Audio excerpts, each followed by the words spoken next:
ছোট্ট দরজা, সাথে যাচ্ছি, সামনে পেয়েছি দাদামশাইয়ের কাঁধে আমি চেপেছি। দুই হাতে দুটো চুষি কাঠি আমি ধরেছি, চুষতে চুষতে যাচ্ছি আর ভাবছি। দুজনের 4 পা, তবু 5 পায়ে কিরানা বাজারে পৌঁছে গিয়েছি।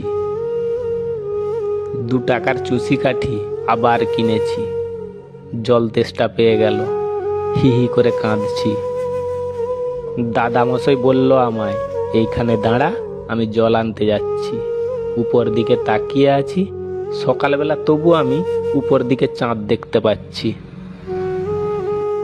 দাদামশাই এনে দিল জল। জল খেয়ে আমি তেষ্টা মিটাচ্ছি। কিরানা দোকান থেকে দাদামশাই কিনেছে সরিষা। দাদামশাইয়ের কাঁধে বসে বসে আমি গুনছি। গুনা আমার শেষ আর আমি ঘর পৌঁছে গিয়েছি।